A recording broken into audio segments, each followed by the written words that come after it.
The Kansas sky wore a thin veil of ash, a gray hush drifting in from prairie fires burning somewhere past the horizon. Dust swirled along Front Street as a stagecoach rattled into Dodge City, wheels skittering over ruts, horses blowing steam. Bat Masterson stood on the boardwalk outside the Long Branch, hat tilted low, eyes steady, the sheriff's quiet that made men feel both safe and watched. He'd learned to read a town by its noise. Dodge had gone soft and careful, like gamblers holding their breath on a turn of the river card. A lone rider came in fast from the North Cut. Not an outlaw's charge, no whoops, no wild arms, just urgency. "Prairie fire jumped the creek," he barked. "Smoke's spookin' the cattle. And there's a child out there."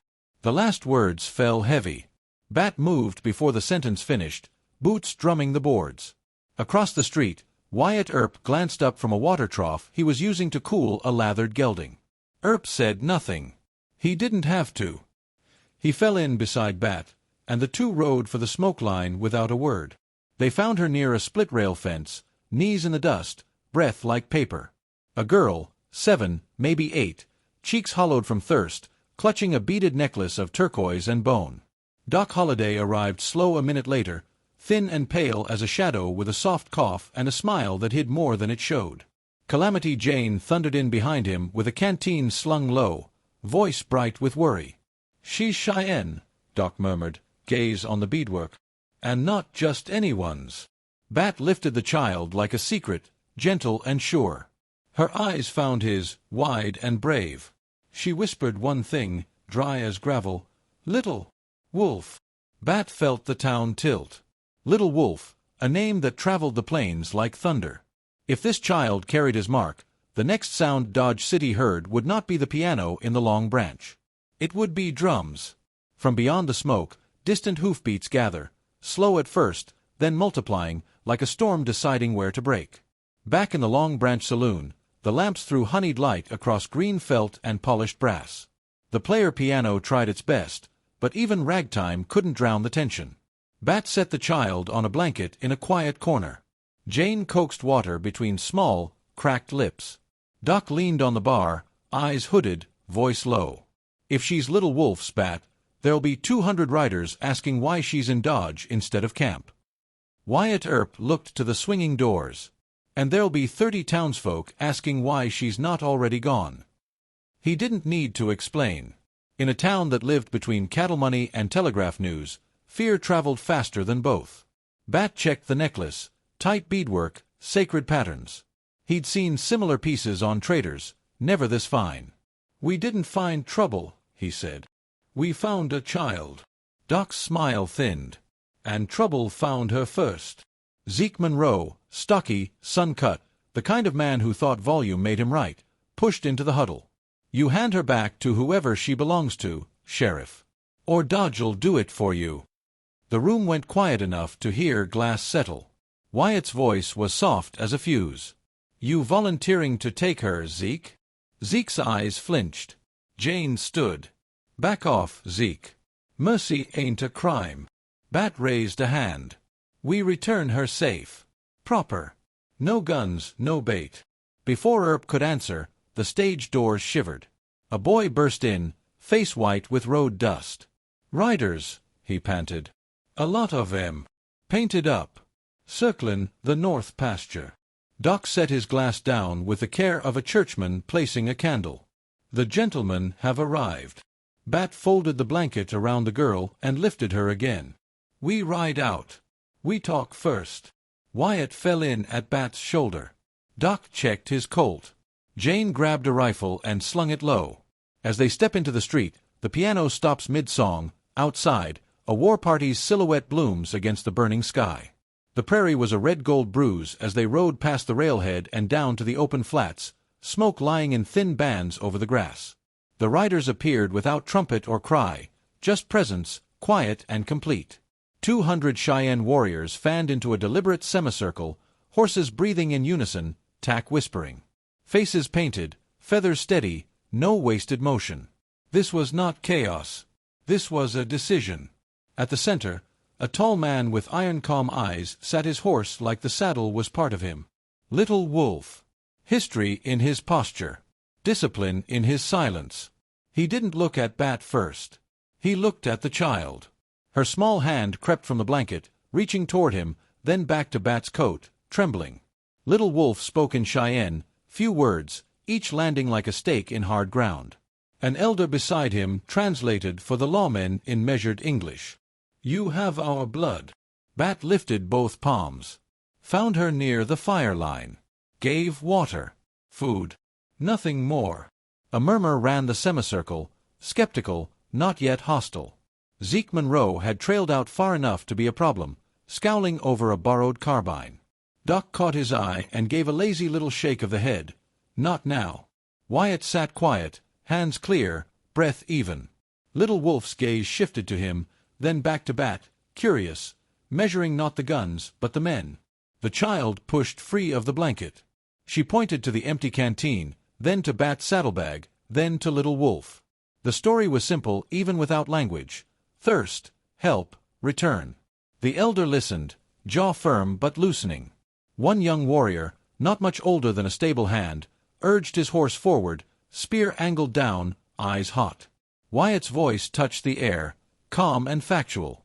"Nobody's firing today." Little Wolf raised a hand. The semicircle stilled. He spoke again. The elder translated. "Words bend easy. Hearts do not. Come to our fire. Speak where all can see." Doc's eyelids lowered. "Invitation's better than a burial." Bat nodded once. "We'll go."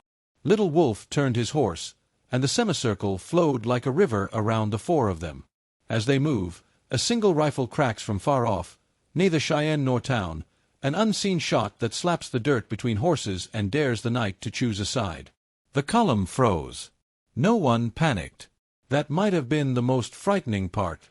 Little Wolf's riders rippled outward, searching for angles. Wyatt scanned the low hills, reading them like a ledger. "That shot came from the bluffs," he said. "Someone wants a riot." Doc's smile went thin. "Or a business opportunity." Calamity Jane turned in her saddle, spit a curse into the dust. "Kincaid," she said. "Red Jack Kincaid's been sniffin' the trails, robbin' coaches, sellin' fear on both sides. He'll stir a war if it means a payday." Bat's jaw set. "Then we starve his payday." He lifted the child gently to a Cheyenne rider, an older woman whose face wore a quiet authority. The handoff was respectful, deliberate. The woman nodded once, gratitude in her eyes, and pressed the girl close. Little Wolf watched the exchange like a judge watching truth clear a witness's throat. Two scouts slid off toward the bluffs, ghost quiet. Wyatt kept his horse between the semicircle and Dodge, body language fluent in de-escalation. Doc's cough rasped once, soft and apologetic. Jane scanned the brush, checking shadows for movement. Minutes stretched thin. Then the scouts returned, shaking their heads. "Shooter gone, prints messy on purpose." "Kincaid," Jane repeated. "I bet my last whiskey." Little Wolf spoke. The elder relayed. "Some whites want blood between us. Some of ours want it too. Night makes bad counsel." He gestured toward the valley. "Camp. Fire. Elders." Wyatt nodded. "We'll come in respectful." Zeke called from behind, voice too loud for the moment. "You walk in there, you don't walk out." Doc looked back, pleasant as Sunday. "Zeke, you've never walked into anything that wasn't already halfway safe." They rode. The valley opened like a held breath released, teepees in ordered rows, fires steady, drums low and careful. Children peered. Warriors watched. Elders waited beside a great central blaze. Little Wolf dismounted with a stillness that said ceremony more than threat. He motioned to Bat. "Speak." Before Bat can open his mouth, a captured Kincaid scout is dragged into the firelight. Mouth full of lies, pockets full of staged evidence, threats ready to poison the air. The Kincaid scout had dust on his face and bravado in his eyes. He spat words meant to inflame. "He took that girl. I saw it." The elders didn't move. Little Wolf didn't blink. Bat just looked at the man the way you look at a coyote gnawing at a trap it set itself. "What's your boss pay you to say?" Bat asked, voice flat. The scout sneered. More'n this town pays you to lie. Doc coughed into a handkerchief and peered closer. Interesting. He's wearing a cavalry button on a cattle jacket and his boots are soft-soled. That outfit was chosen in a hurry. Wyatt took 2 slow steps forward and tipped a toe at the man's tracks. You came in from the north and circled east to lay smoke. Same direction as that rifle shot. The older Cheyenne murmured among themselves, observations, not outrage. The child, now at the elder woman's side, raised her chin and spoke in Cheyenne, small voice steady. The elder translated to English so Bat could hear it too.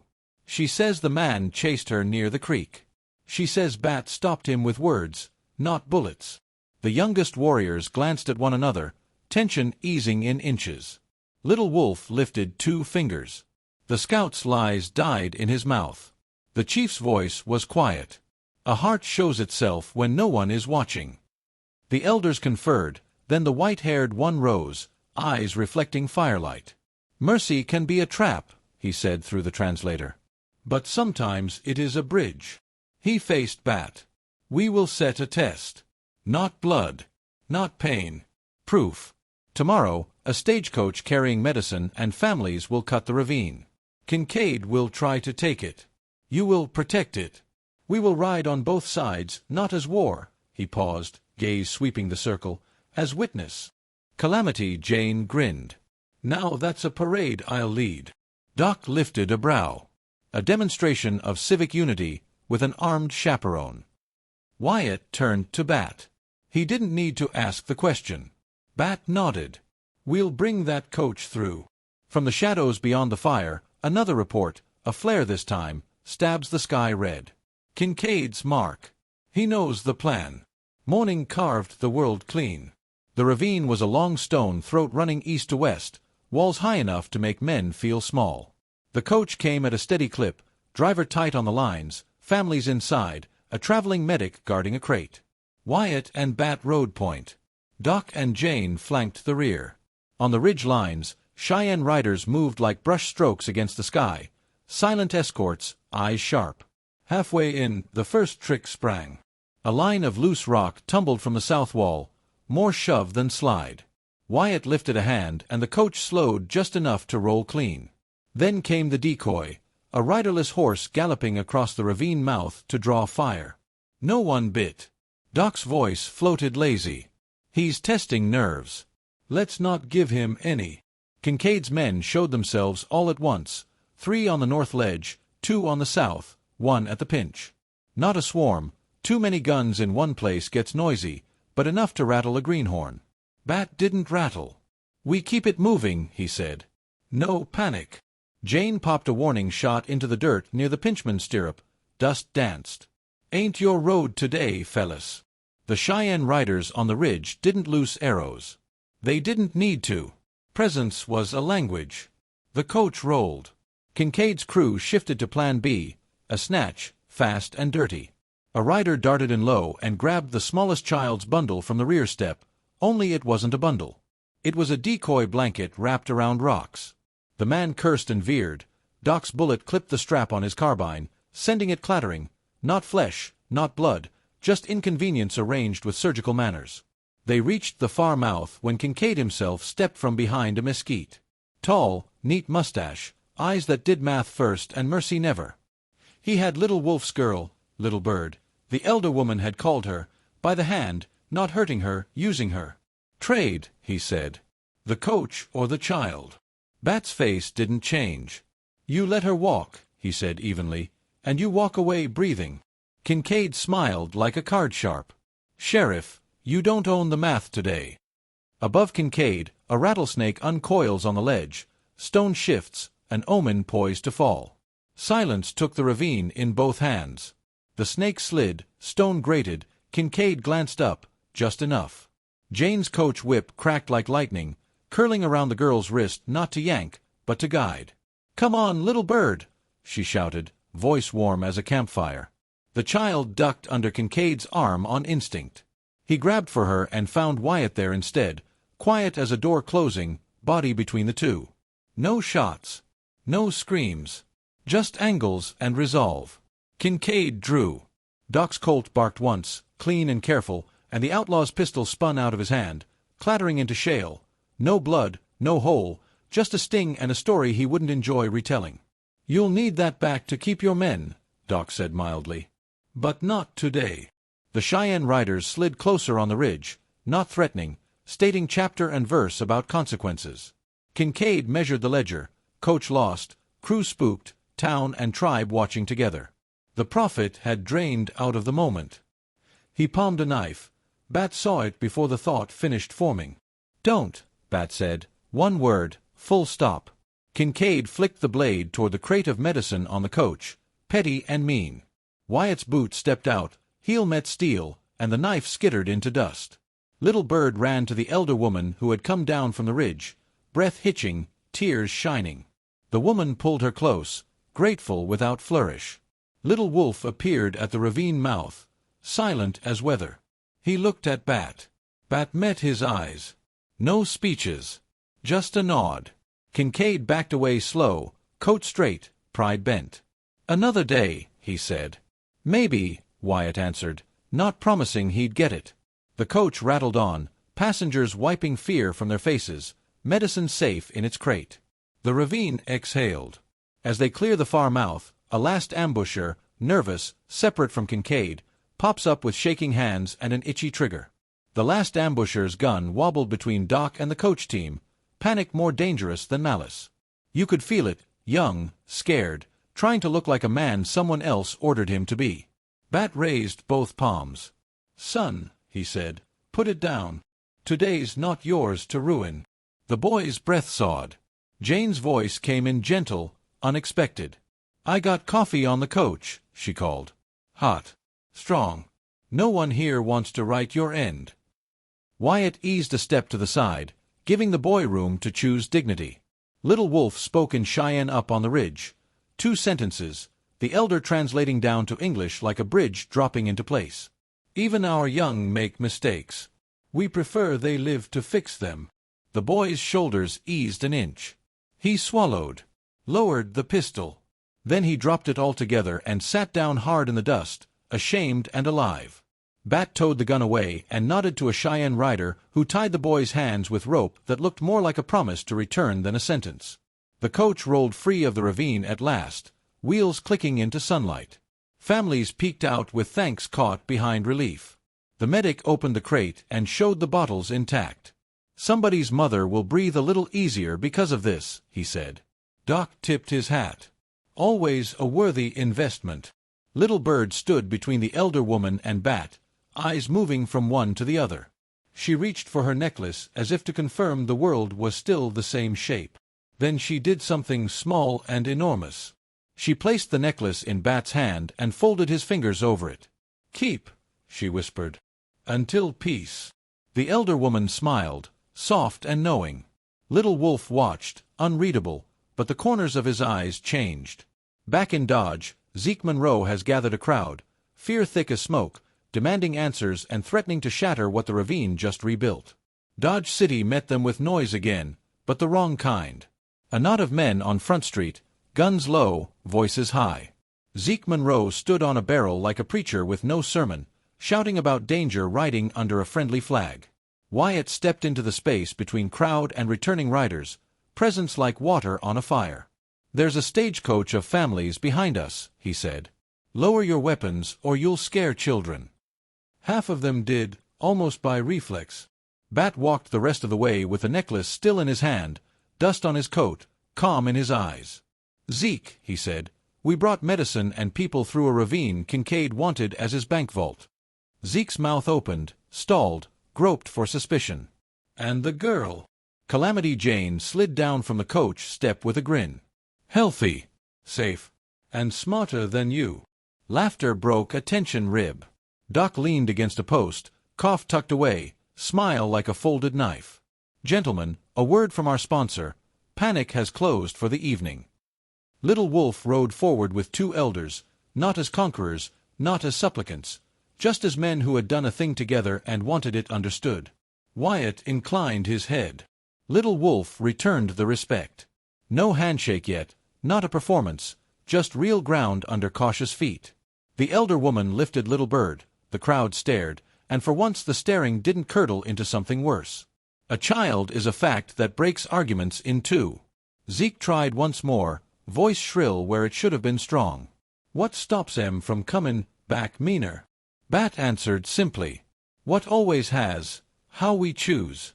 Today we chose not to build a graveyard outta guesses. The crowd shifted. A rancher at the back who'd lost a son to fever nodded toward the medicine crate and raised his hat to Little Wolf's riders. It spread, small gestures, the kind that seed a different story. Little Wolf looked at the necklace in Bat's hand. "Keep it," he said through the elder, first time he'd spoken directly to Bat in English. The sound of it landed like a bridge set right. "Until peace is not a visitor. Until it lives here." Night falls clean, but a last thread remains. Kincaid, humiliated, headed for the border, and someone needs to make sure he doesn't come back with a darker plan. They found Kincaid at a forgotten line shack near the state line, pride in ruins, money in flight. No posse. No grand flourish. Just Bat, Wyatt, Doc, and Jane with the kind of patience that ends trouble without feeding it. Kincaid put a hand to his pistol, then to his hat, then to the table, working through the stages of surrender like an accountant. "You going to make a show of it?" he asked. Doc shook his head. "The show's over. Today we're selling silence." Wyatt took the outlaw's guns and slid them across to Jane, who unloaded them with the bored efficiency of someone who'd been doing that longer than she'd had proper boots. Bat leaned on the doorframe. "You step back into that ravine, or any other place folks are trying to live, and you'll wish we'd made a show." Kincaid's jaw worked. "You think one sundown of pretty manners makes peace?" Bat's eyes were clear. "No. Choosing it tomorrow does. And the next day." They rode back slow.